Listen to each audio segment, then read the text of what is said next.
Պատկերացրեք մի ուժ, որը կարող է կոտրել թագավորներին։ Մի զորություն, որը թաքնված է ամենափխրուն կանանց մեջ։ Պատմությունը պահպանել է մի պահ, երբ հզոր թագավորը, տարված մի երիտասարդ քրիստոնյա կույսի գեղեցկությամբ, ուղարկեց իր ամենաուժեղ զինվորներին նրան բռնի տիրանալու։ Նա սպասում էր արդյունքների, սպասում էր հնազանդության։ Փոխարենը ողջ պալատը քար լռության մեջ տեսավ, թե ինչպես այդ միայնակ, անզեն աղջիկը երեխաների պես գետին տապալեց 4 հսկաների։ Նրանք նույնիսկ չկարողացան դիպչել նրան։ Սա մարդկային ուժ չէր,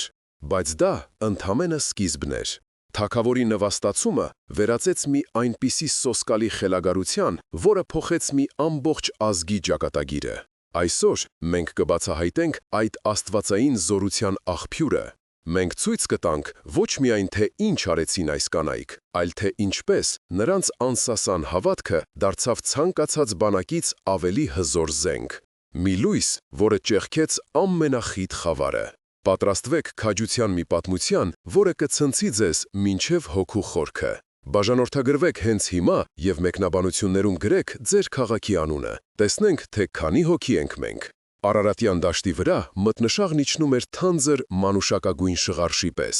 Վաղարշապատի պարիսպներից դուրս, հնձանների մոտ թաքնված մի խուցում, օդը լի էր լուռ աղոթքի լարվածությամբ և վախի սառը շնչով։ Խունքի բույրը խառնվում էր մարող ջրագների յուղի հոտին, ստեղծելով մի տքուր, բայց և սուրբ մթնոլորտ, որտեղ երկյուղն ու հավատքը պայքարում էին միմյանց դեմ յուրաքանչյուր հոգու խորքում։ Այստեղ, քարե պատերի մեջ, ապաստանել էին 39 հոգի, հռոմեացի կույսեր, որոնք փախել էին Դիոկլետիանոս կայսերի անողող հալածանքներից, իրենց հետ բերելով միայն մի անգին գանձ, իրենց անսասան հավատքը առ Քրիստոս, մի հավատք, որը նրանց համար ավելի թանկ էր, քան կյանքը։ Նրանց մեջ, ինչպես լուսատու աստղը խավար գիշերում, փայլում էր Սուրբ Հռիփսիմենն։ Նրա գեղեցկությունը երկնային էր, բայց ոչ այն մարմնական գեղեցկությունը, որը գայթակղում է մահկանացուներին, այլ հոգուց բխող մի աննյութական լույս, որը վկայում էր նրա անարատության և Աստծուն նվիրվածության մասին։ Նրա աչքերը խորն էին ու իմաստուն։ Մի այնպիսի խաղաղությամբ, որը կարող էր հանգստացնել ամենատագնապած սիրտը։ Մի խաղաղություն, որը գալիս էր ոչ թե այս աշխարհից, այլ երկնային արքայությունից։ Նրա կողքին, ինչպես հզոր ժայռ փոթորկոտ ծովում, կանգնած էր մայրապետ Գայանեն, տարիքով ավագ, դեմքին դրոշմված իմաստության և անցած փորձությունների խորը հետքերը։ Նա էր այս փոքրիկ հոտի հովիվը, նրանց հոգևոր մայրն ու պաշտպանը, ում ամուր ձեռքը առաջնորդել էր նրանց հազարավոր մղոններ, փրկելով կայսեր զայրույթից։ «Մի վախեցեք զավակներս», շշնջում էր Գայանեն։ Նրա ձայնը հազիվ լսելի էր ջրագի ճտտոցի մեջ, բայց ամուր էր, ինչպես Արարատի գրանիտը։ Տերը մեզ հետ է։ Նա, ով մեզ անվնաս անցկացրեց ծովերի ու լեռների միջով, ով մեզ կերակրեց անապատում, չի լքի մեզ այս հեթանոս երկրում։ Մեր փորձությունը մեծ է, բայց նրա շնորհը ավելի մեծ է։ Հռիփսիմեն բարձրացրեց իր հայացքը, և խցում հավաքված մյուս կույսերը լռեցին, որսալով նրա ամեն մի խոսքը, քանզի նրա խոսքի մեջ զգում էին մարգարեական շունչ։ «Մայր Գայանե, իմ հոգին անհանգիստ է։ Ես զգում եմ, որ փորձության ժամը մոտ է, շատ մոտ։ Այսօր, երբ մենք քաղաքում էինք, մեր պատրաստած ուլունքները վաճառելու, Տրդատ արքայի հայացքը, այն այրում էր ինձ։ Այնտեղ ոչ թե սեր կար, այլ տիրանալու կիրք, մի գազանային ցանկություն, որը սպառնում է կլանել իմ հոգին»։ Այդ խոսքերից հետո սենջակում տիրող լարվածությունը կարծես ձեռքով շոշափելի դարձավ։ Օդը թանձրացավ։ Բոլորը գիտեին, թե ինչի մասին է խոսքը։ Հայոց Տրդատ Գ մեծ թագավորը, հզոր ու դաժան միապետը, որի անունը սարսափ էր ներշնչում իր թշնամիներին, տեսել էր Հռիփսիմեին և բորբոքվել անզուսպ կրքով։ Նրա սուրհանդակներն արդեն եկել էին, պահանջելով, որ կույսը ներկայանա պալատ թագուհի դառնալու։ Նրանք մերժել էին, բայց որքան կարող էին դիմադրել։ Բայց դա միայն սկիզբն էր։ Հանկարծ դրսից լսվեցին ձիերի դոփյուն և կոպիտ հռամայական ձայներ։ Դուռը սկսեցին բլզել այնպիսի ուժով, որ փայթե փականները ճռճռացին։ Զինվորներն էին, նրանք եկել էին Հռիփսիմեի հետևից։ Կույսերը սարսափահար իրար սեղմվեցին, նրանց աղոթքները վերածվեցին հեկեկոցի։ Գայանեն առաջ անցավ, իր տարեց, բայց ամուր մարմնով փորձելով պատնեշ դառնալ իր հոգևոր դստեր և աշխարհի չարության միջև։ Իսկ ինչ էր անում Հռիփսիմենը։ Նա չէր լալիս, նա չէր դողում, նա ծնկի եկավ, աչքերը հառեց դեպի խցի փոքիկ պատուհանից երևացող երկնքի կտորը և սկսեց աղոթել։ Նրա դեմքին վախ չկար, միայն վճռականություն, միայն անսահման սեր իր երկնային փեսայի հանդեպ։ Նա պատրաստ էր իր մարտին, իր կյանքի մեծագույն մարտին, որը պետք է որոշեր ոչ միայն իր, այլև մի ամբողջ ազգի ճակատագիրը։ Դուռը տրաքոցով բացվեց, 4 հսկա զինվորներ, զրահապատ և սրելով զինված, ներխուժեցին խուց, իրենց հետ բերելով գիշերվա սառնությունը և մահվան հոտը։ Նրանց առաջնորդը, կոպիտ ու հսկա մի մարդ, որի դեմքին սպի էր ձգվում, իր հայացքով փնտրեց Հռիփսիմեին։ Գտնելով նրան աղոթելիս, քմծիծաղ տվեց. «Թագավորը հրամայում է, որ դու անմիջապես ներկայանաս պալատ», խրող ձայնով ասաց նա։ Նրա ձայնը որոտում էր փոքրիկ սենյակում։ Նրա համբերությունը սպառվել է։ Գայանենը առաջ անցավ, կանգնելով նրա և Հռիփսիմեի միջև։ Նա ոչ մի տեղ չի գա։ Նա Քրիստոսի հարսնացուն է, ոչ թե մահկանացու թագավորի ժամանակավոր խաղալիքը։ Զինվորը բարձրաձայն ծիծաղեց, և նրա ծիծաղը արձագանքեց պատերից։ «Ծեր կին, մի կանգնիր թագավորի ճանապարհին։ Քո Քրիստոսը, որին խաչեցին հռոմեացիները, չի կարող նրան պաշտպանել Տրդատի զորությունից։ Ճանապարհ տուր, թե չէ քեզ էլ նրա հետ կտանենք»։ Բայց երբ նա մի կողմ հրեց Գայանեին և փորձեց բռնել Հռիփսիմեի ձեռքից, տեղի ունեցավ անհավանականը։ Հռիփսիմենը դանդաղ բարձրացավ ոտքի, շրջվեց և նայեց նրան ուղիղ աչքերի մեջ։ Նրա հայացքի մեջ այնպիսի ուժ կար, այնպիսի երկնային իշխանություն և անարատության այնպիսի զորություն, որ զինվորի ձեռքը սառեց օդում։ Նա մի պահ շփոթվեց,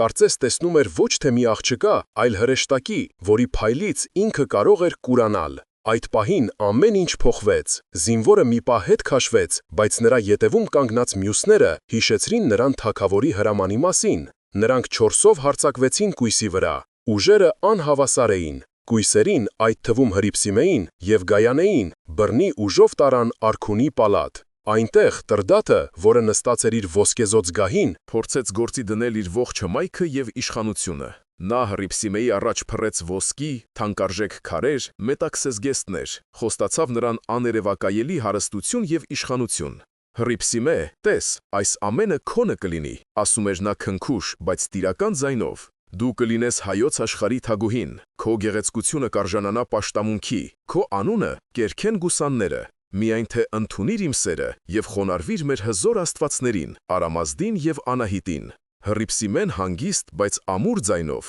որը զնգում էր հսկայական դահլիճում, պատասխանեց։ Նրա ձայնի մեջ վախի նշույլ անգամ չկար. «Թագավոր, քո գանձերը հող ու մոխիր են իմ աչքում, քանզի դրանք ժամանակավոր են և ժանգոտում են։ Իմ միակ գանձը երկնքում է, և այն հավիտենական է։ Իմ փեսան անմահ է, իսկ դու մահկանացու։ Ես երբեք չեմ ուրանա նրան, ով իր արյունը թափեց ինձ համար, որպեսզի փոխանակեմ նրա հավիտենական սերը քո մարմնական անցողիկ կրքի հետ»։ Երբ նա դա ասաց, ամբողջ պալատը սառեց։ Ոչ ոք երբեք չէր համարձակվել այդպես խոսել Տրդատի հետ։ Թագավորի դեմքը մթագնեց, նրա երակները ուռեցին։ Նա սովոր չէր մերժման, առավել ևս նման հանդուգն մերժման։ Նա հրամայեց բերել Գայանեին, կարծելով, թե մայրապետը, վախենալով տանջանքներից, կկարողանա համոզել իր հոգևոր դստերը։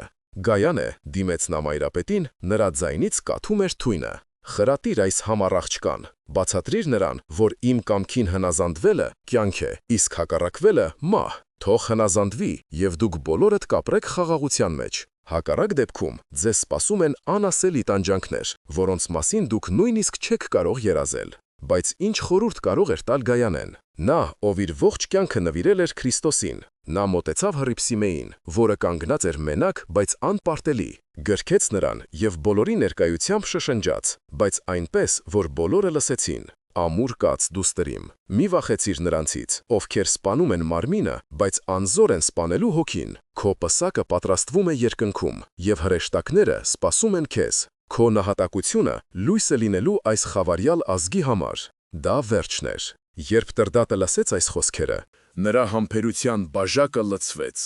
Նրա սերը վերածվեց անսահմանատելության, կիրքը՝ կատաղության։ Նա հասկացավ, որ բառերով ոչնչի չի հասնի։ Նա ոտքի կանգնեց, և նրա աչքերը այրվում էին խելագար կրակով։ «Եթե բարությամբ չես ուզում, կլինի ուժով», մռնչաց նա։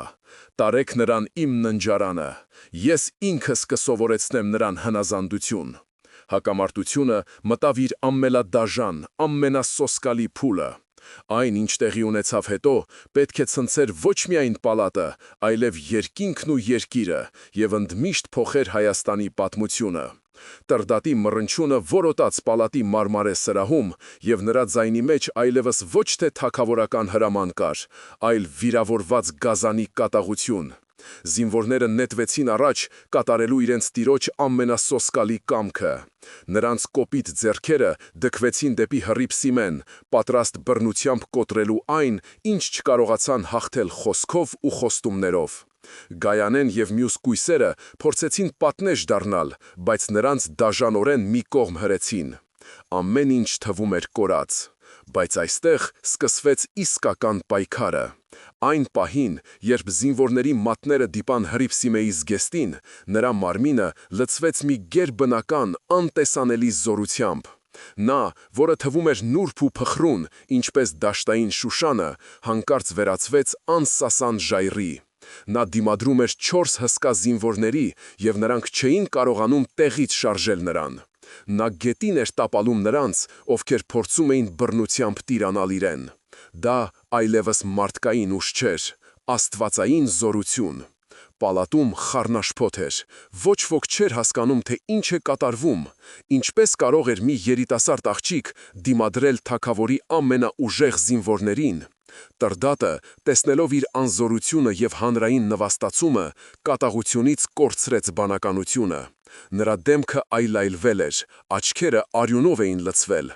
Նա այլևս չէր տեսնում իր առջև մի գեղեցիկ կնոջ, այլ տեսնում էր իր իշխանությանը և իր հեթանոս աստվածներին մարտահրավեր նետող թշնամու։ Որպեսզի հասկանանք այս կանանց աներևակայելի քաջության խորությունը, պետք է վերադառնանք անցյալ, մի ժամանակ, երբ աշխարհը բաժանված էր երկու մասի՝ Հռոմի հեթանոսական փառքի և Քրիստոսի նորածին քալացվող լույսի միջև։ Հռիփսիմեն և Գայանեն ծնվել էին հռոմեական ազնվական ընտանիքներում։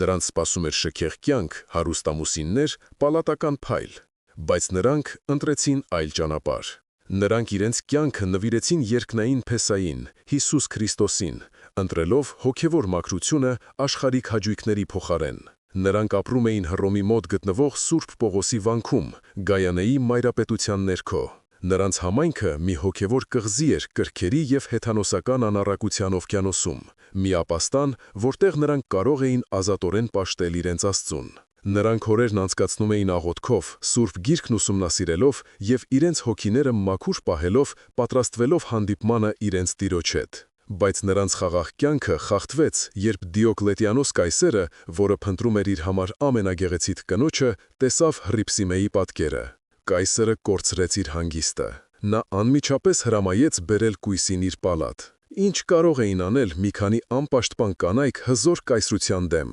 Նրանց մնում էր միայն փախուստը։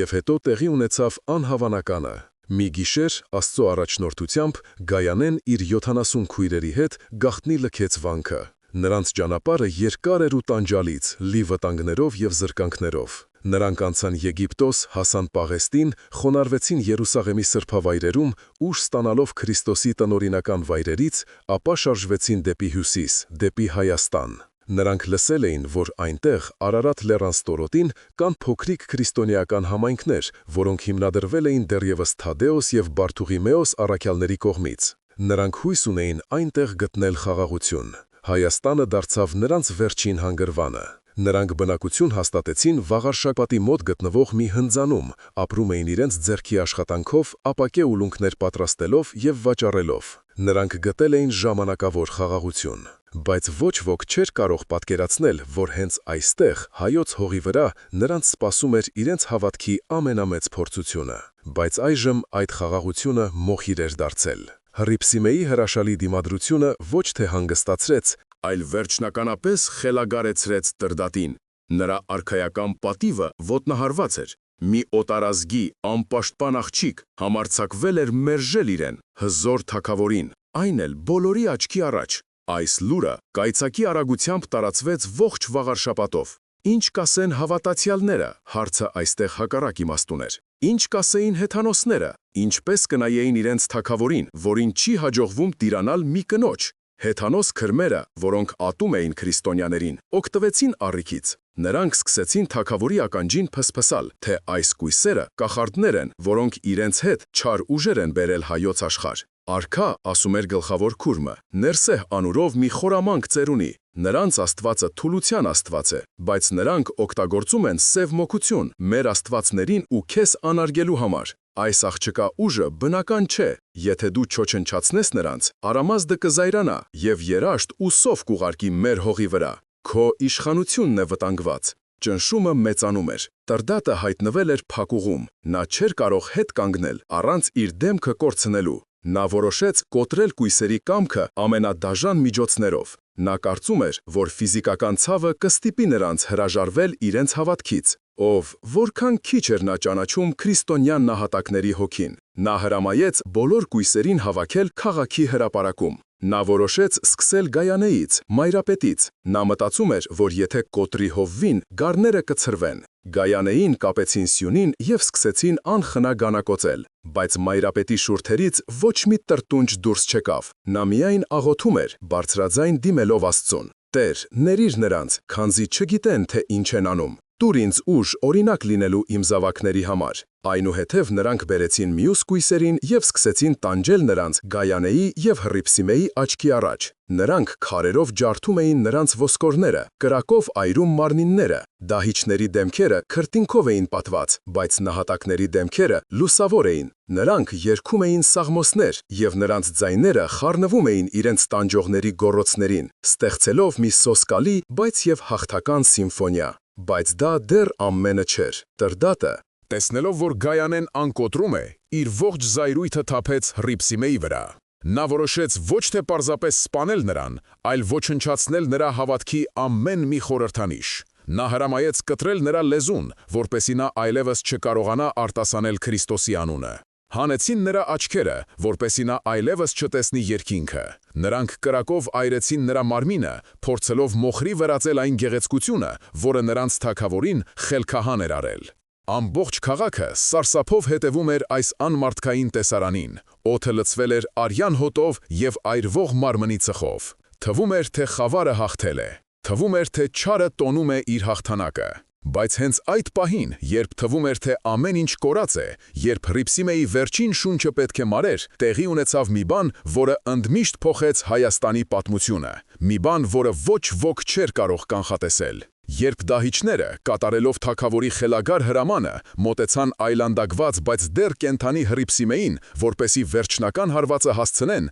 երկինքը հանկարծ մթնեց։ Ոչ, դա ամպ չէր, դա մի անբացատրելի, խորհրդավոր խավար էր, որը պատեց հրապարակը, ստիպելով, որ բոլորի սրտերը սառչեն վախից։ Եվ այդ խավարի միջից իջավ մի շլացուցիչ լույսի սյուն, որը պարուրեց Հռիփսիմեի տանջահար մարմինը, այն վերածելով մի վառվող ջահի, որը ցրում էր հեթանոսական գիշերը։ Լույսն այնքան պայծառ էր, որ բոլորը սարսափահար փակեցին իրենց աչքերը։ Դահիճները, վախից գոռալով, ընկան գետնին, կարծես անտեսանելի ուժ էր հարվածել նրանց։ Տրդատը, որը դիտում էր այս ամենը իր գահից, քարացել էր տեղում։ Նրա դեմքին սարսափ էր ու անհավատություն։ Նա, ով իրեն աստվածների հետ հավասար էր համարում, հիմա տեսնում էր մի զորություն, որի դիված ինքը ոչինչ էր։ Եվ հետո տեղի ունեցավ անհավանականը։ Այդ լույսի սյան միջից լսվեց երգեցողություն։ Դա երկնային, հրեշտակային երգ էր, որը չէր կարող պատկանել այս աշխարհին։ Մի երաժշտություն, որը բալասանի պես քսվում էր նահատակների վերքերին եւ դատաստանի պես հնչում հալածիչների ականջներում։ Եվ հավաքված ամբողը տեսավ մի տեսիրք։ Նրանք տեսան, թե ինչպես են հրեշտակները իջնում երկնքից, իրենց ձեռքերին պահելով ոսկե պսակներ, զարդարված անթառամ ծաղիկներով։ Լույսն այնքան պայծառ էր, որ բոլորը սարսափահար փակեցին իրենց աչքերը։ Դահիճները, վախից գոռալով, ընկան գետնին, կարծես անտեսանելի ուժ էր հարվածել նրանց։ Տրդատը, որը դիտում էր այս ամենը իր գահից, քարացել էր տեղում։ Նրա դեմքին սարսափ էր ու անհավատություն։ Նա, ով իրեն աստվածների հետ հավասար էր համարում, հիմա տեսնում էր մի զորություն, որի դիմաց ինքը ոչինչ էր։ Եվ հետո տեղի ունեցավ անհավանականը։ Այդ լույսիսյան միջից լսվեց երգեցողություն, դա երկնային հրեշտակային երգ էր, որը չէր կարող պատկանել այս աշխարհին, մի երաժշտություն, որը բալասարի պես քսվում էր նահատակների վերքերին և դատաստանի պես հնչում հալածիչների ականջներում։ Եվ հավաքված ամբոխը տեսավ մի տեսիլք, նրանք տեսան, թե ինչպես են հրեշտակները իջնում երկնքից, իրենց ձեռքերին պահելով ոսկե պսակներ, զարդարված անթառամ ծաղիկներով։ Նրանք մոտենում էին յուրաքանչյուր նահատակվող կույսին և դնում պսակը նրա գլխին, խորհրդանշելով նրանց հաղթանակը մահվան և տառապանքի դեմ։ Հռիփսիմեն, որը թվում էր, թե մահվան շեմին է, հանկարծ բարձրացրեց իր գլուխը։ Նրա դեմքը, որը րոպեներ առաջ այլանդակված էր տանջանքներից, հիմա փայլում էր գերբնական գեղեցկությամբ։ Նրա աչքերը, որոնք հանել էին, հիմա կարծես տեսնում էին մի բան, որը անտեսանելի էր մյուսների համար։ Նրա շուրթերը, որոնցից կտրել էին լեզուն, շարժվեցին և հստակ ու զորավոր ձայնով, որը լսվեց ամբողջ հրապարակում, նա ասաց. «Տես, ես տեսնում եմ երկինքը բացված և իմ փեսային, որը սպասում է ինձ իր փառքի մեջ»։ Այդ պահին ամեն ինչ փոխվեց։ Այս տեսարանից Տրդատը վերջնականապես կորցրեց բանականությունը։ Նա սկսեց գոռալ, հայհոյել, հրամայել իր զինվորներին վերջ տալ այս կախարդությանը, բայց ոչ ոք չէր համարձակվում մոտենալ լույսի սյանը։ Նրանք վախենում էին ոչ թե թագավորի զայրույթից, այլ այն անտեսանելի Աստծուց, որի զորությունն այդքան ակնհայտ էր դրսևորվում։ Հրաշքը շարունակվեց։ Գայանեն, տեսնելով իր սիրելի դստեր հոգևոր հաղթանակը, բարձրաձայն փառք տվեց Աստծուն։ Շնորհակալ եմ Տեր, որ արժանացրիր մեզ այս պսակին։ Մենք գալիս ենք քեզ մոտ, որպեսզի հավիտյան ապրենք քո արքայության մեջ։ Եվ այդ պահին լույսը դարձավ էլ ավելի պայծառ, իսկ հետո դանդաղորեն սկսեց մարել, իր հետ տանելով նահատակ կույսերի հոգիները։ Երբ լույսը վերջնականապես անհետացավ, հրապարակում մնացին միայն նրանց անշունչ մարմինները, բայց նրանց դեմքերին տանջանքի փոխարեն խաղաղություն էր և երանություն։ Ամբողջ քաղաքը սառել էր։ Լռությունը խախտում էր միայն Տրդատ թագավորի խելագար ճիչերը։ Նա տեսել էր Աստծո զորությունը, բայց իր քարացած սրտի պատճառով չէր ընդունել այն,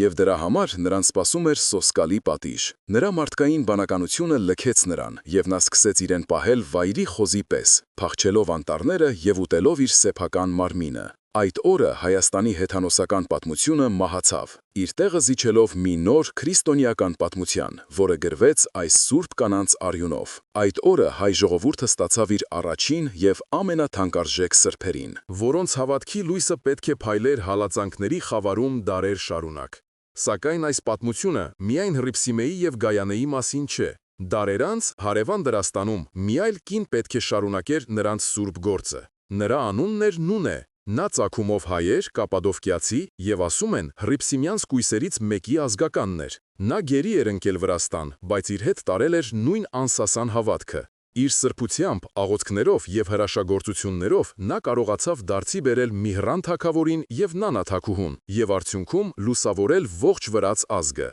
Նա դարձավ վրացիների համար այն, ինչ Սուրբ Գրիգոր Լուսավորիչը հայերի համար, և նրա պատմությունը ևս մեկ վկայությունն է այն բանի, թե ինչպիսի հզոր զենք կարող է լինել կնոջ հավատքը Աստծո ձեռքում։ ԵՒս մեկ դար անց, 5-րդ դարում, Հայաստանի հարավային սահմաններին, գուգարած աշխարհում փայլեց մեկ այլ աստղ՝ Սուրբ Շուշանիկը։ Նա հայոց սպառապետ Վարդան Մամիկոնյանի դուստրն էր և ամուսնացած էր Վազգեն Բդեշխի հետ։ Երբ նրա ամուսինը, քաղաքական շահից դրդված, ուրացավ քրիստոնեությունը և ընդունեց պարսկական զրադաշտականությունը, Շուշանիկը կանգնեց անհնարին ընտրության առաջ՝ կամ հետևել ամուսնուն և փրկել իր երկրային կյանքն ու դիրքը, կամ հավատարիմ մնալ Քրիստոսին և դատապարտվել տանջանքների ու մահվան։ Նա ընտրեց երկրորդը։ 6 տարի շարունակ նա ենթարկվեց իր ամուսնու կողմից դաժանագույն տանջանքների, բայց նրա հավատքը մնաց անսասան։ Նրա պատմությունը, որը մեզ է հասել իր խոստովանահայր Հակոբ Ցուստավեցու շնորհիվ, դարձել է հավատարմության և քաջության հզորագույն վկայություններից մեկը։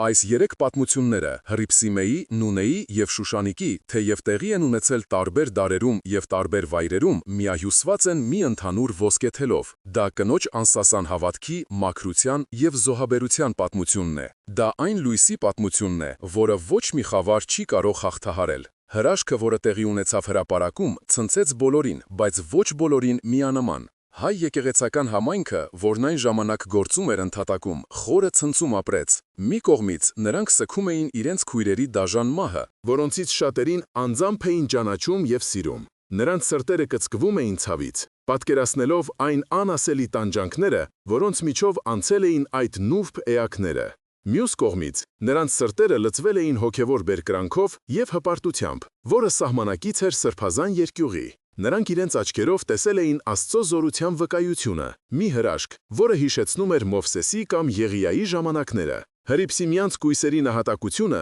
դարձավ ոչ թե պարտության, այլ հաղթանակի խորհրդանիշ։ Նրանց օրինակը կրակի պես տարածվեց քրիստոնյաների մեջ, ամրացնելով նրանց հավատքը և պատրաստելով նոր փորձությունների։ Բայց հեթանոս հասարակությունը բաժանվեց երկու մասի։ Մի մասը, հատկապես նրանք, ովքեր ականատես էին եղել տեսիլքին, սարսափի մեջ էին։ Նրանք հասկացան, որ գործ ունեն մի ուժի հետ, որը գերազանցում է իրենց քարե և փայտե աստվածների զորությունը։ Շատերը սկսեցին գաղտնի հարցեր տալ քրիստոնյաներին, փորձելով հասկանալ, թե ով է այն Աստվածը, որը իր հետևորդներին նման ուժ է տալիս տանջանքների մեջ։ Այսպես, նահատակների արյունը դարձավ հավատքի սերմ։ Նոր դաշնակիցներ հայտնվեցին ամենաանսպասելի տեղերում, նույնիսկ պալատականների և զինվորների շրջանում։ Սակայն մյուս մասը, հատկապես քրմերը և թագավորին հավատարիմ ազնվականները, էլ ավելի կատաղեցին։ Նրանք հրաշքը որակեցին որպես սև մոգություն, վտանգավոր կախարդանք, որը պետք է արմատախիլ անել։ Նրանք սկսեցին էլ ավելի դաժան հալածանքներ քրիստոնյաների դեմ, փորձելով վախով ճնշել այն ճշմարտությունը, որը սկսել էր ծլարձակել մարդկանց սրտերում։ Նրանք մերժեցին ճշմարտությունը, որովհետև այն սպառնում էր իրենց իշխանությանը և հարմարավետ կյանքին։ Եվ այդ պահին տեղի ունեցավ այն, ինչը պետք է դառնար շրջադարձային կետ։ Տրդատ թագավորը, որի հոգին այրվում էր տեսածից և իր գործած ոճրագործությունից, սկսեց կորցնել մարդկային կերպարանքը։ Նա խելագարվեց։ Ըստ ավանդության, նա սկսեց իրեն պահել վայրի խոզի պես, գնաց անտառները, սկսեց ուտել իր սեփական մարմինը։ Աստվածային պատիժը հասավ նրան տեսանելի և սարսափելի դարձնելով նրա մեղքի հետևանքները։ Այս իրադարձությունը վերջնականապես բացեց շատերի աչքերը։ Հայոց իշխանները հասկացան, որ իրենց երկիրը անեծքի տակ է։ Եվ նրանց մտքին եկավ միայն մեկ մարդ, ով կարող էր փրկել իրավիճակը՝ Գրիգորը, որը արդեն 13 տարի տառապում էր խոր վիրապի գուբում։ Թագավորի քույրը, Խոսրովի դուխտը, տեսիլք տեսավ, որտեղ նրան հրամայվեց ազատել Գրիգորին։ Այսպիսով, կույսերի նահատակությունը դարձավ այն բանալին, որը բացեց խոր վիրապի դուռը։ Նրանց զոհաբերությունը ճանապարհ հարթեց դեպի Հայաստանի լուսավորությունը։ Բայց պատմությունը դեռ չի ավարտվել։ Կույսերի մարմինները մնացել էին անթաղ, գազանների և թռչունների կեր դառնալու վտանգի տակ։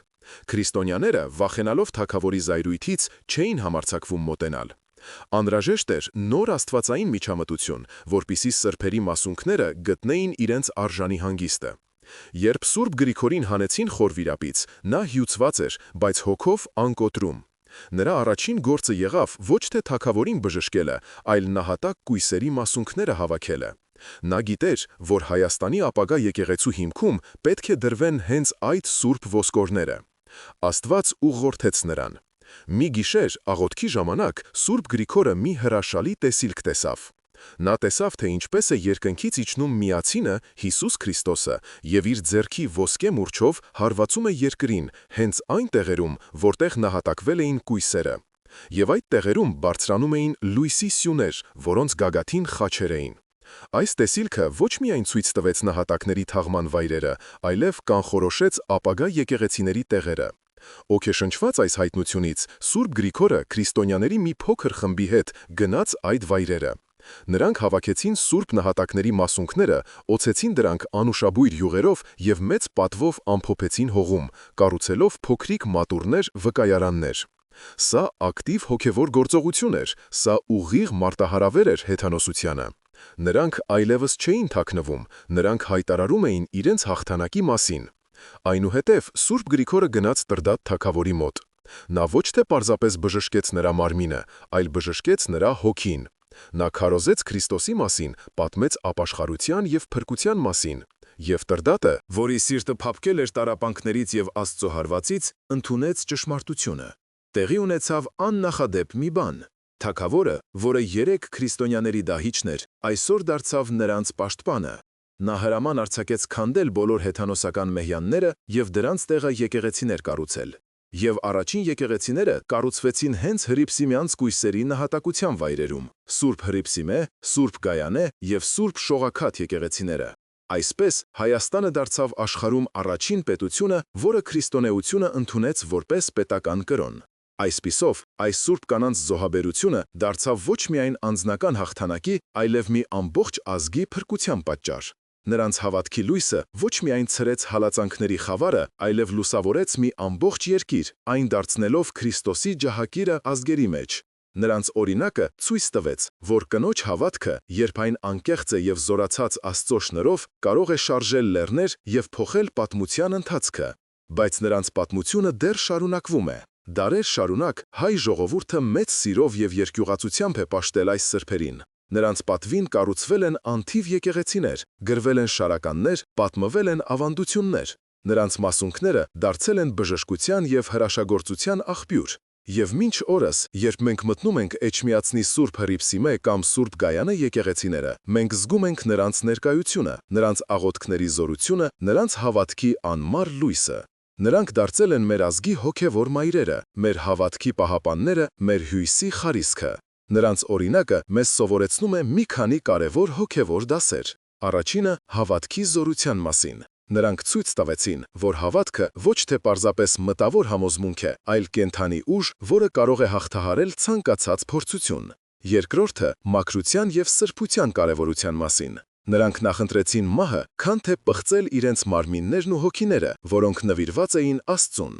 Երրորդը զոհաբերության իմաստի մասին։ Նրանց զոհաբերությունը դարձավ կյանքի աղբյուր մի ամբողջ ազգի համար։ Եվ վերջապես, նրանց պատմությունը մեզ հիշեցնում է, որ Աստված միշտ իր հավատարիմների հետ է, նույնիսկ ամենամեծ տառապանքների մեջ։ Նա նրանց ուժ է տալիս, մխիթարում է նրանց և վերջում պսակում է նրանց հավիտենական փառքով։ Այսպիսով, թող Սուրբ Հռիփսիմյան սկույսերի օրինակը միշտ լինի մեր աչքի առաջ, ոգեշնչելով մեզ ապրելու սուրբ և աստվածահաճո կյանքով, մինչև որ մենք էլ արժանանանք լսելու մեր Տիրոջ ձայնը. «Ապրես, բարի և հավատարիմ ծառա, մտիր քո Տիրոջ ուրախության մեջ»։ Երբ դահիճները, կատարելով թագավորի խելագար հրամանը, մոտեցան այլանդակված, բայց դեռ կենդանի Հռիփսիմեին, որպեսզի վերջնական հարվածը հասցնեն, երկինքը հանկարծ մթնեց։ Ոչ, դա ամպ չէր, դա մի անբացատրելի խորհրդավոր խավար էր, որը պատեց հրապարակը, ստիպելով, որ բոլորի սրտերը սառչեն վախից, կարծես աշխարհի վերջը լիներ։ Եվ այդ խավարի միջից իջավ մի շլացուցիչ լույսի սյուն, որը պարուրեց Հռիփսիմեի տանջահար մարմինը, այն վերածելով մի վառվող ջահի, որը ցրում էր հեթանոսական գիշերը։ Այդ լույսը ոչ միայն տեսանելի էր, այլև զգալի, այն ջերմություն էր ճառագում, մի սրբազան ջերմություն, որը խաղաղեցնում էր նահատակների ցավը և այրում հալածիչների խիղճը։ Լույսն այնքան պայծառ էր, որ բոլորը սարսափահար փակեցին իրենց աչքերը։ Դահիճները, որոնց ձեռքերը սովոր էին արյանին և մահվանը, վախից գոռալով ընկան գետնին, կարծես անտեսանելի կայծակ էր հարվածել նրանց։ Տրդատը, որը դիտում էր այս ամենը իր գահից, քարացել էր տեղում, նրա բերանը բաց էր մնացել անհավատությունից։ Նրա դեմքին սարսափ էր ու անհավատություն։ Նա, ով իրեն աստվածների հետ հավասար էր համարում, ով կարծում էր, թե կյանքի ու մահվան տերն է, հիմա տեսնում էր մի զորություն, որի դիմաց ինքը փոշ ու հատիկ էր։ Եվ հետո տեղի ունեցավ անհավանականը։ Այդ լույսի սյան միջից լսվեց երգեցողություն։ Դա երգնային, հրեշտակային երգ էր, որը չէր կարող պատկանել այս աշխարհին։ Մի երաժշտություն, որը բալասանի պես քսվում էր նահատակների վերքերին և դատաստանի պես հնչում հալածիչների ականջներում։ Եվ հավաքված ամբոխը տեսավ մի տեսիլք։ Նրանք տեսան, թե ինչպես են հրեշտակները իջնում երկնքից իրենց ձեռքերին պահելով ոսկե պսակներ, զարդարված անթառամ ծաղիկներով։ Նրանք մոտենում էին յուրաքանչյուր նահատակվող կույսին և դնում պսակը նրա գլխին, խորհրդանշելով նրանց հաղթանակը մահվան և տառապանքի դեմ։ Այդ պսակները փայլում էին ավելի պայծառ, քան Տրդատի թագի բոլոր ակները միասին վերցրած։ Հռիփսիմենը, որը թվում էր, թե մահվան շեմին է, հանկարծ բարձրացրեց իր գլուխը։ Նրա դեմքը, որը րոպեներ առաջ այլանդակված էր տանջանքներից, հիմա փայլում էր գերբնական գեղեցկությամբ, կարծես վերափոխվել էր Քրիստոսի լույսով։ Նրա աչքերը, որոնք հանել էին, հիմա կարծես տեսնում էին մի բան, որը անտեսանելի էր մյուսների համար՝ երկնային արքայության փառքը։ Նրա շուրթերը, որոնցից կտրել էին լեզում, շարժվեցին, և հստակ ու զորավոր ձայնով, որը լսվեց ամբողջ հրապարակում, նա ասաց. «Տես, ես տեսնում եմ երկինքը բացված, և իմ փեսային, որը սպասում է ինձ իր փառքի մեջ։ Ուրախացեք, քույրեր, մեր տառապանքներն ավարտվեցին»։ Այդ պահին ամեն ինչ փոխվեց։ Այս տեսարանից Տրդատը վերջնականապես կորցրեց բանականությունը։ Նա սկսեց գոռալ, հայհոյել իր աստվածներին, որոնք լքել էին իրեն, հրամայել իր զինվորներին վերջ տալ այս կախարդությանը։ Բայց ոչ ոք չէր համարձակվում մոտենալ լույսի սյանը։ Նրանք վախենում էին ոչ թե թագավորի զայրույթից, այլ այն անտեսանելի Աստծուց, որի զորությունն այդքան ակնհայտ էր դրսևորվում։ Նրանք զգում էին, որ եթե մի քայլ անեն, իրենք էլ կայրվեն այդ սուրբ կրակից։ Հրաշքը շարունակվեց։ Գայանեն, տեսնելով իր սիրելի դստեր հոգևոր հաղթանակը, բարձրաձայն փառք տվեց Աստծուն։ Շնորհակալ եմ Տեր, որ արժանացրիր մեզ այս պսակին։ Մենք գալիս ենք քեզ մոտ, որպեսզի հավիտյան ապրենք քո արքայության մեջ։ Ընդունիր քո հարսնացուների հոգիները։ Եվ այդ պահին լույսը դարձավ էլ ավելի պայծառ, մի պահ կուրացնելով բոլորին, իսկ հետո դանդաղորեն սկսեց մարել, իր հետ տանելով նահատակ կույսերի հոգիները։ Երբ լույսը վերջնականապես անհետացավ, հրապարակում մնացին միայն նրանց անշունչ մարմինները։ Բայց նրանց դեմքերին տանջանքի փոխարեն խաղաղություն էր և երանություն։ Կարծես նրանք քնած լինեին և տեսնում էին ամենաքաղցր երազը։ Ամբողջ քաղաքը սառել էր։ Լռությունը խախտում էր միայն Տրդատ թագավորի խելագար ճիճերը։ Նա տեսել էր Աստծո զորությունը։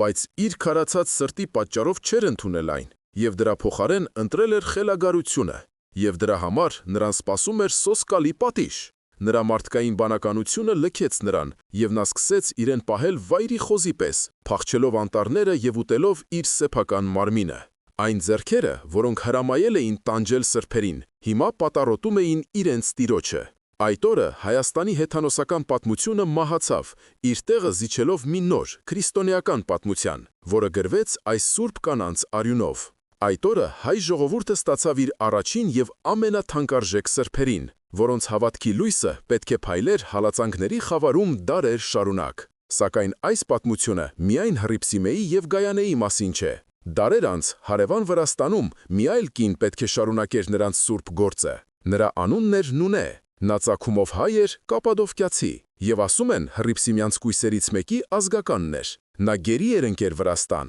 բայց իր հետ տարել էր նույն անսասան հավատքը։ Իր սրբությամբ, աղոթքներով և հրաշագործություններով նա կարողացավ դարձի բերել Միհրան թագավորին և Նանա թագուհուն, և արդյունքում լուսավորել ողջ վրաց ազգը։ Նա դարձավ վրացիների համար այն, ինչ Սուրբ Գրիգոր Լուսավորիչը հայերի համար։ Եվ նրա պատմությունը ևս մեկ վկայությունն է այն բանի, թե ինչպիսի հզոր զենք կարող է լինել կնոջ հավատքը Աստծո ձեռքում։ ԵՒս մեկ դար անց, 5-րդ դարում, Հայաստանի հարավային սահմաններին գուգարած աշխարհում, փայլեց մեկ այլ աստղ՝ Սուրբ Շուշանիկը։ Նա հայոց սպարապետ Վարդան Մամիկոնյանի դուստրն էր և ամուսնացած էր Վազգեն Բդեշխի հետ։ Երբ նրա ամուսինը քաղաքական շահից դրդված ուրացավ քրիստոնեությունը և ընդունեց պարսկական զրադաշտականությունը, Շուշանիկը կանգնեց անհնարին ընտրության առաջ՝ կամ հետևել ամուսնուն և փրկել իր երկրային կյանքն ու դիրքը, կամ հավատարիմ մնալ Քրիստոսին և դատապարտվել տանջանքների ու մահվան։ Նա ընտրեց երկրորդը։ 6 տարի շարունակ նա ենթարկվեց իր ամուսնու կողմից դաժանագույն տանջանքների, բայց նրա հավատքը մնաց անսասան։ Նրա պատմությունը, որը մեզ է հասել իր խոստովանահայր Հակոբ Ցուրտավեցու շնորհիվ, դարձել է հավատարմության և քաջության հզորագույն վկայություններից մեկը։ Այս 3 պատմությունները՝ Հռիփսիմե, Նունեի և Շուշանիկի, թեև տեղի են ունեցել տարբեր դարերում և տարբեր վայրերում, միահյուսված են մի ընդհանուր ոսկեթելով։ Դա կնոջ անսասան հավատքի, մաքրության և զոհաբերության պատմությունն է։ Դա այն լույսի պատմությունն է, որը ոչ մի խավար չի կարող հաղթահարել։ Սա վկայությունն է այն բանի, որ հավատքի ճանապարհին սեռը, տարիքը կամ սոցիալական դիրքը նշանակություն չունեն։ Կարևոր է միայն սրտի անկեղծությունը և Աստծուն մինչև վերջ հավատարիմ մնալու վճռականությունը։ Հրաշքը, որը տեղի ունեցավ հրապարակում, ցնցեց բոլորին, բայց ոչ բոլորին միանման։ Հայ եկեղեցական համայնքը, որն այն ժամանակ գործում էր ընդհատակում, խորը ցնցում ապրեց, որը միաժամանակ և քաղցր էր և դառը։ Մի կողմից նրանք զգում էին իրենց քույրերի դաժան մահը, որոնցից շատերին անձամբ էին ճանաչում և սիրում, և նրանց սրտերը կծկվում էին ցավից, պատկերացնելով այն անասելի տանջանքները, որոնց միջով անցել էին այդ նուրբ էակները։ Մյուս կողմից նրանց սրտերը լցվել էին հոգևոր բերկրանքով եւ հպարտությամբ, որը սահմանակից էր սրբազան երկյուղի, քանզի նրանք իրենց աչքերով տեսել էին Աստծո զորության վկայությունը, մի հրաշք, որը հիշեցնում էր Մովսեսի կամ Եղիայի ժամանակները։ Հռիփսիմյանց կույսերի նահատակությունը դարձավ ոչ թե պարտության խորհրդանիշ, այլ հաղթանակի դրոշակ։ Նրանց օրինակը կրակի պես տարածվեց քրիստոնյաների մեջ, ամրացնելով նրանց հավատքը եւ պատրաստելով նոր փորձությունների։ Բայց հեթանոս հասարակությունը բաժանվեց երկու մասի, ինչպես կարմիր ծովը Մովսեսի գավազանի առաջ։ Մի մասը, հատկապես նրանք, ովքեր ականատես էին եղել տեսիլքին, սարսափի մեջ էին։ Նրանք հասկացան, որ գործ ունեն մի ուժի հետ, որը գերազանցում է իրենց քարե եւ փայտե աստվածների զորությունը, եւ որ իրենց քրմերը խաբում են իրենց։ Շատերը սկսեցին գաղտնի հարցեր տալ քրիստոնյաներին, փորձելով հասկանալ, թե ով է այն Աստվածը, որը իր հետևորդներին նման ուժ է տալիս տանջանքների մեջ։ Այսպես նահատակների արյունը դարձավ հավատքի սերմ, որը ցանվեց հայոց հողում եւ պետք է առատ պտուղներ տար։ Նոր դաշնակիցներ հայտնվեցին ամենաանսպասելի տեղերում, նույնիսկ պալատականների եւ զինվորների շրջանում, որոնց սրտերում ճշմարտության կայծներ վաղվել։ Սակայն մյուս մասը, հատկապես քրմերը եւ թագավորին հավատարիմ ազնվականները, ել ավելի կատաղեցին։ Նրանք հրաշքը որակեցին որպես սև մոգություն, վտանգավոր կախարդանք, որը պետք է արմատախիլ անել։ Նրանք սկսեցին ել ավելի դաժան հալածանքներ քրիստոնյաների դեմ, փորձելով վախով ճնշել այն ճշմարտությունը, որը սկսել էր ծլարձակել մարդկանց սրտերում։ Նրանք մերժեցին ճշմարտությունը, որովհետև այն սպառնում էր իրենց իշխանությանը եւ հարմարավետ կյանքին։ Եվ հետո տեղի ունեցավ անհավանականը։ Տրդատ թագավորը, որի հոգին այրվում էր տեսածից եւ իր գործած ոճրագործությունից, սկսեց կորցնել մարդկային կերպարանքը։ Նա խելագարվեց։ Ըստ ավանդության, նա սկսեց իրեն պահել վայրի խոզի պես, գնաց անտառները, սկսեց ուտել իր սեփական մարմինը։ Աստվածային պատիժը հասավ նրան, տեսանելի եւ սարսափելի դարձնելով նրա մեղքի հետևանքները։ Այս իրադարձությունը վերջնականապես բացեց շատերի աչքերը։ Հայոց իշխանները հասկացան, որ իրենց երկիրը անեծքի տակ է։ Եվ նրանց մտքին եկավ միայն մեկ մարդ, ով կարող էր փրկել իրավիճակը՝ Գրիգորը, որը արդեն 13 տարի տառապում էր խոր վիրապի գուբում։ Թագավորի քույրը, Խոսրովի դուխտը, տեսիլք տեսավ, որտեղ նրան հրամայվեց ազատել Գրիգորին։ Այսպիսով կույսերի նահատակությունը դարձավ այն բանալին, որը բացեց խոր վիրապի դուռը։ Նրանց զոհաբերությունը ճանապարհ հարթեց դեպի Հայաստանի լուսավորությունը։ Բայց պատմությունը դեռ չի ավարտվել։ Կույսերի մարմինները մնացել էին անթաղ, գազանների եւ թռչունների կեր դառնալու վտանգի տակ։ Քրիստոնյաները, վախենալով թագավորի զայրույթից, չէին համարձակվում։ Անհրաժեշտ էր նոր աստվածային միջամտություն, որպեսզի սրբերի մասունքները գտնեին իրենց արժանի հանգիստը։ Երբ Սուրբ Գրիգորին հանեցին խոր վիրապից, նա հյուծված էր, բայց հոգով անկոտրում։ Նրա առաջին գործը եղավ ոչ թե թագավորին բժշկելը, այլ նահատակ կույսերի մասունքները հավաքելը։ Նա գիտեր, որ Հայաստանի ապագա եկեղեցու հիմքում պետք է դրվեն հենց այդ սուրբ ոսկորները։ Աստված ուղղորդեց նրան։ Մի գիշեր աղոթքի ժամանակ Սուրբ Գրիգորը մի հրաշալի տեսիլք տեսավ։ Նա տեսավ, թե ինչպես է երկնքից իջնում միածինը, Հիսուս Քրիստոսը, եւ իր ձեռքի ոսկե մուրճով հարվածում է երկրին, հենց այն տեղերում, որտեղ նահատակվել էին կույսերը։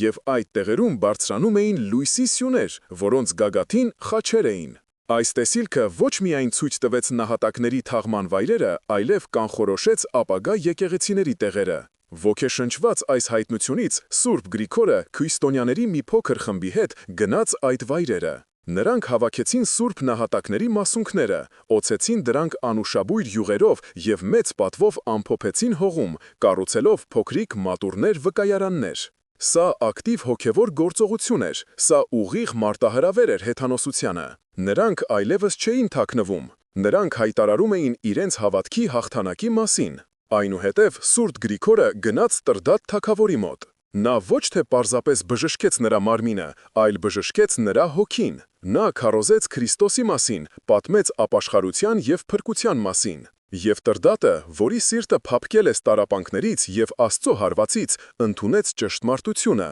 Տեղի ունեցավ աննախադեպ մի բան։ Թագավորը, որը 3 քրիստոնյաների դահիճն էր, այսօր դարձավ նրանց պաշտպանը։ Նա հրաման արձակեց քանդել բոլոր հեթանոսական մեհյանները եւ դրանց տեղը եկեղեցիներ կառուցել։ Եվ առաջին եկեղեցիները կառուցվեցին հենց Հրիփսիմյանց կույսերի նահատակության վայրերում՝ Սուրբ Հրիփսիմե, Սուրբ Գայանե եւ Սուրբ Շողաքաթ եկեղեցիները։ Այսպես Հայաստանը դարձավ աշխարհում առաջին պետությունը, որը քրիստոնեությունը ընդունեց որպես պետական կրոն։ Այսպիսով, այս սուրբ կանանց զոհաբերությունը դարձավ ոչ միայն անձնական հաղթանակի, այլև մի ամբողջ ազգի փրկության պատճառ։ Նրանց հավատքի լույսը ոչ միայն ցրեց հալածանքների խավարը, այլև լուսավորեց մի ամբողջ երկիր, այն դարձնելով քրիստոնեությունը ջահագիրը ազգերի մեջ։ Նրանց օրինակը ցույց տվեց, որ կնոջ հավատքը, երբ այն անկեղծ է եւ զորացած Աստծո շնորհով, կարող է շարժել լեռներ եւ փոխել պատմության ընթացքը։ Բայց նրանց պատմությունը դեռ շարունակվում է։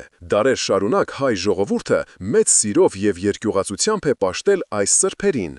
Նրանց պատվին կառուցվել են անթիվ եկեղեցիներ, գրվել են շարականներ, պատմվել են ավանդություններ։ Նրանց մասունքները դարձել են բժշկության եւ հրաշագործության աղբյուր։ Եվ մինչ օրս, երբ մենք մտնում ենք Էջմիածնի Սուրբ Հրիփսիմե կամ Սուրբ Գայանե եկեղեցիները, մենք զգում ենք նրանց ներկայությունը, նրանց աղոթքների զորությունը, նրանց հավատքի անմար լույսը։ Նրանք դարձել են մեր ազգի հոգևոր մայրերը, մեր հավատքի պահապանները, մեր հույսի խարիսխը։ Նրանց օրինակը մեզ սովորեցնում է մի քանի կարևոր հոգևոր դասեր։ Առաջինը՝ հավատքի զորության մասին։ Նրանք ցույց տվեցին, որ հավատքը ոչ թե պարզապես մտավոր համոզմունք է, այլ կենդանի ուժ, որը կարող է հաղթահարել ցանկացած փորձություն։ Երկրորդը՝ մաքրության եւ սրբության կարևորության մասին։ Նրանք նախընտրեցին մահը, քան թե պղծել իրենց մարմիններն ու հոգիները, որոնք նվիրված էին Աստծուն։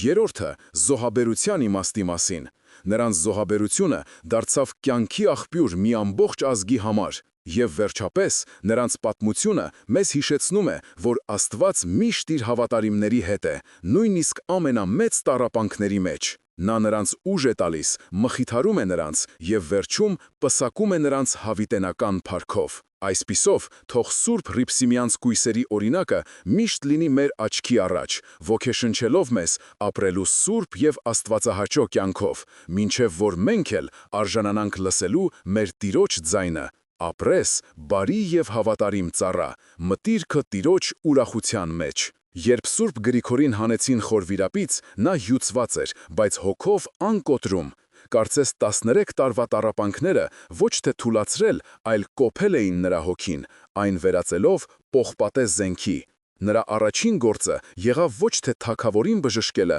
այլ նահատակ կույսերի մասունքները հավաքելը, քանզի նա գիտեր, որ Հայաստանի ապագա եկեղեցու հիմքում պետք է դրվեն հենց այդ սուրբ ոսկորները, որոնք ավելի ամուր էին, քան ցանտացած քար։ Աստված ուղղորդեց նրան։ Մի գիշեր աղոթքի ժամանակ Սուրբ Գրիգորը մի հրաշալի տեսիլք տեսավ։ Նա տեսավ, թե ինչպես է երկնքից իջնում Միածինը, Հիսուս Քրիստոսը, եւ իր ձեռքի ոսկե մուրճով հարվածում է երկրին, հենց այն տեղերում, որտեղ նահատակվել էին կույսերը, եւ այդ տեղերում բարձրանում էին լույսի սյուներ, որոնց գագաթին խաչեր էին։ Այս տեսիլքը ոչ միայն ցույց տվեց նահատակների թաղման վայրերը, այլև կանխորոշեց ապագա եկեղեցիների տեղերը, դառնալով Հայաստանի հոգևոր քարտեզը։ Ոգեշնչված այս հայտնությունից Սուրբ Գրիգորը քրիստոնյաների մի փոքր խմբի հետ գնաց այդ վայրերը։ Նրանք հավաքեցին սուրբ նահատակների մասունքները, օծեցին դրանք անուշաբույր յուղերով եւ մեծ պատվով ամփոփեցին հողում, կառուցելով փոքրիկ մատուռներ վկայարաններ։ Սա ակտիվ հոգևոր գործողություն էր, սա ուղիղ մարտահարև էր հեթանոսությանը։ Նրանք այլևս չէին թաքնվում, նրանք հայտարարում էին իրենց հաղթանակի մասին։ Այնուհետև Սուրբ Գրիգորը գնաց Տրդատ թագավորի մոտ։ Նա ոչ թե պարզապես բժշկեց նրա մարմինը, այլ բժշկեց նրա հոգին։ Նա քարոզեց Քրիստոսի մասին, պատմեց ապաշխարության եւ փրկության մասին։ Եվ Տրդատը, որի սիրտը փափկել էր տառապանքներից եւ Աստծո հարվածից, ընդունեց ճշմարտությունը։ Տեղի ունեցավ աննախադեպ մի բան։ Թագավորը, որը 3 քրիստոնյաների դահիճն էր, այսօր դարձավ նրանց պաշտպանը։ Նա հրաման արձակեց քանդել բոլոր հեթանոսական մեհյանները եւ դրանց տեղը եկեղեցիներ կառուցել։ Եվ առաջին եկեղեցիները կառուցվեցին հենց Հրիփսիմյանց կույսերի նահատակության վայրերում՝ Սուրբ Հրիփսիմե, Սուրբ Դայանե եւ Սուրբ Շողակաթ եկեղեցիները։ Այսպես Հայաստանը դարձավ աշխարհում առաջին պետությունը, որը քրիստոնեությունը ընդունեց որպես պետական կրոն։ Այսպիսով, այս սուրբ կանանց զոհաբերությունը դարձավ ոչ միայն անձնական հաղթանակի, այլև մի ամբողջ ազգի փրկության պատճառ։ Նրանց հավատքի լույսը ոչ միայն ցրեց հալածանքների խավարը, այլև լուսավորեց մի ամբողջ երկիր, այն դարձնելով Քրիստոսի ջահակիրը ազգերի մեջ։ Նրանց օրինակը ցույց տվեց, որ կնոջ հավատքը, երբ այն անկեղծ է եւ զորացած Աստծո շնորհով, կարող է շարժել լեռներ եւ փոխել պատմության ընթացքը, բայց նրանց պատմությունը դեռ շարունակվում է։ Դարեր շարունակ հայ ժողովուրդը մեծ սիրով եւ երկյուղացությամբ է պաշտել այս սրբերին։ Նրանց պատվին կառուցվել են անթիվ եկեղեցիներ, ինչպիսիք են Էջմիածնի Մայր տաճարի մոտ գտնվող Հոյակերտ տաճարները, գրվել են շարականներ, որոնք մինչ օրս հնչում են մեր եկեղեցիներում։ Պատմվել են ավանդություններ, որոնք փոխանցվել են սերնդեսերունդ։ Նրանց մասունքները դարձել են բժշկության եւ հրաշագործության աղբյուր։ Եվ մինչ օրս, երբ մենք մտնում ենք Էջմիածնի Սուրբ Հռիփսիմե կամ Սուրբ Գայանե եկեղեցիները, մենք զգում ենք նրանց ներկայությունը, նրանց աղոթքների զորությունը, նրանց հավատքի անմար լույսը։ Նրանք դարձել են մեր ազգի հոգևոր մայրերը, մեր հավատքի պահապանները, մեր հույսի խարիսխը։ Նրանց օրինակը մեզ սովորեցնում է մի քանի կարևոր հոգևոր դասեր։ Առաջինը հավատքի զորության մասին։ Նրանք ցույց տվեցին, որ հավատքը ոչ թե պարզապես մտավոր համոզմունք է, այլ կենդանի ուժ, որը կարող է հաղթահարել ցանկացած փորձություն։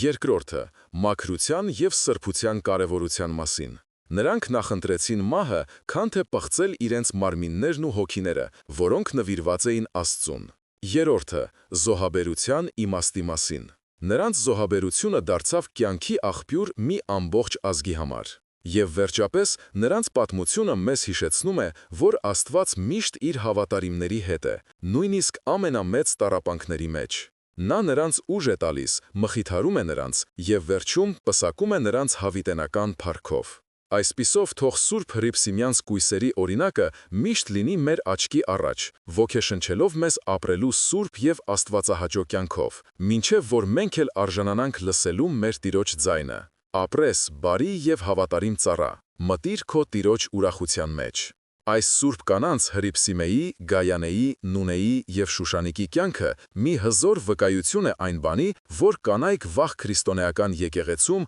ոչ թե պասիվ դիտորդներ էին, այլ հավատքի ակտիվ մարտիկներ, որոնց քաջությունն ու նվիրումը դարձան եկեղեցու հիմնաքարերից մեկը։ Նրանք ապացուցեցին, որ հոգևոր զորությունը կախված չէ ֆիզիկական ուժից կամ սոցիալական դիրքից, այլ սրտի մաքրությունից եւ Աստծո հանդեպ անսահման սիրուց։ Նրանց լույսը շարունակում է փայլել մեր օրերում, ցույց տալով մեզ ճանապարհը դեպի երկնային արքայություն։ Երբ Սուրբ Գրիգորին հանեցին խոր վիրապից, նա հյուծված էր, բայց հոգով անկոտրում։ Կարծես 13 տարվա տառապանքները ոչ թե թուլացրել, այլ կոփել էին նրա հոգին, այն վերածելով պողպատե զենքի, որը պատրաստ էր կործանելու հեթանոսության վերջին հենարանները։ Նրա առաջին գործը եղավ ոչ թե թագավորին բժշկելը, այլ նահատակ կույսերի մասունքները հավաքելը, քանզի նա գիտեր, որ Հայաստանի ապագա եկեղեցու հիմքում պետք է դրվեն հենց այդ սուրբ ոսկորները, որոնք ավելի ամուր էին, քան ցանկացած քարե կուռք։ Աստված ուղղորդեց նրան։ Մի գիշեր աղոթքի ժամանակ Սուրբ Գրիգորը մի հրաշալի տեսիլք տեսավ։ Նա տեսավ, թե ինչպես է երկնքից իջնում Միածինը, Հիսուս Քրիստոսը, եւ իր ձեռքի ոսկե մուրճով հարվածում է երկրին, հենց այն տեղերում, որտեղ նահատակվել էին կույսերը, եւ այդ տեղերում բարձրանում էին լույսի սյուներ, որոնց գագաթին խաչեր էին։ Այս տեսիլքը ոչ միայն ցույց տվեց նահատակների թաղման վայրերը, այլև կանխորոշեց ապագա եկեղեցիների տեղերը,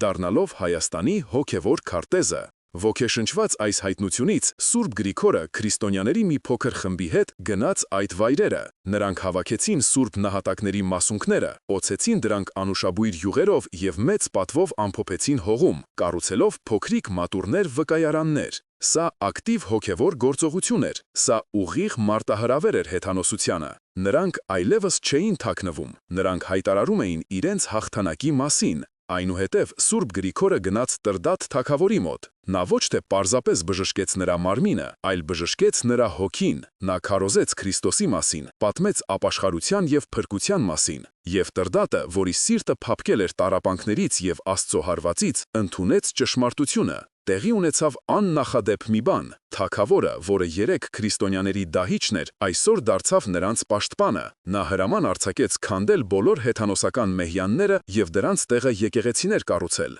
Եվ առաջին եկեղեցիները կառուցվեցին հենց հռիփսիմյանց կույսերի նահատակության վայրերում՝ Սուրբ Հռիփսիմե, Սուրբ Գայանե եւ Սուրբ Շողաքաթ եկեղեցիները։ Այսպես Հայաստանը դարձավ աշխարհում առաջին պետությունը, որը քրիստոնեությունը ընդունեց որպես պետական կրոն։ Այսպիսով, այս սուրբ կանանց զոհաբերությունը դարձավ ոչ միայն անձնական հաղթանակի, Այլև մի ամբողջ ազգի փրկության պատճառ։ Նրանց հավատքի լույսը ոչ միայն ցրեց հալածանքների խավարը, այլև լուսավորեց մի ամբողջ երկիր, այն դարձնելով Քրիստոսի ջահակիլը ազգերի մեջ։ Նրանց օրինակը ցույց տվեց, որ կնոջ հավատքը, երբ այն անկեղծ է եւ զորացած Աստծո շնորհով, կարող է շարժել լեռներ եւ փոխել պատմության ընթացքը, բայց նրանց պատմությունը դեռ շարունակվում է։ Դարեր շարունակ հայ ժողովուրդը մեծ սիրով եւ երկյուղացությամբ է պաշտել այս սրթերին։ Նրանց պատվին կառուցվել են անթիվ եկեղեցիներ, ինչպիսիք են Էջմիածնի Մայր տաճարի մոտ գտնվող Հոյակերտ տաճարները։ Գրվել են շարականներ, որոնք մինչ օրս հնչում են մեր եկեղեցիներում։ Պատմվել են ավանդություններ, որոնք փոխանցվել են սերնդեսերունդ։ Նրանց մասունքները դարձել են բժշկության եւ հրաշագործության աղբյուր։ Եվ մինչ օրս, երբ մենք մտնում ենք Էջմիածնի Սուրբ Հռիփսիմե կամ Սուրբ Գայանե եկեղեցիները, մենք զգում ենք նրանց ներկայությունը, նրանց աղոթքների զորությունը, նրանց հավատքի անմար լույսը։ Նրանք դարձել են մեր ազգի հոգևոր մայրերը, մեր հավատքի պահապանները,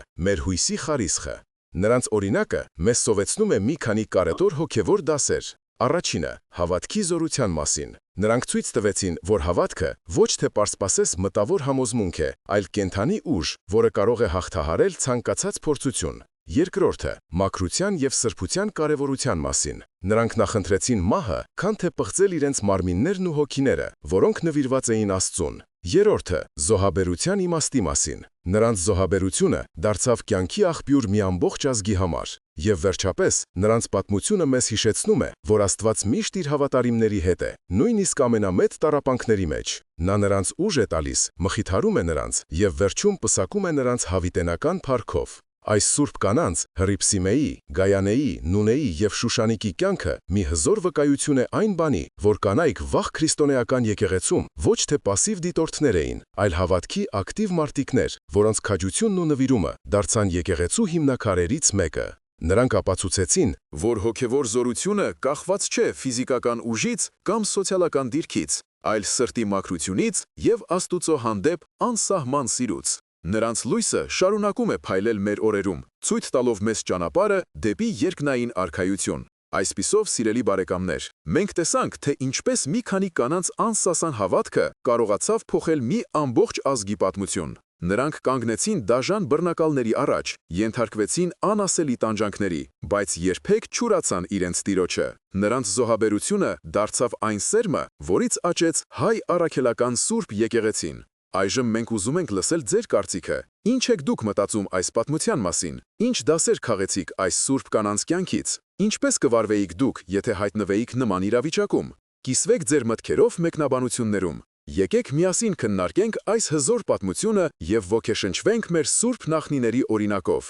Թող Սուրբ Հռիփսիմյանց կույսերի, Սուրբ Նունեի եւ Սուրբ Շուշանիկի բարեխոսությունը լինի բոլորիս հետ։ Ամեն։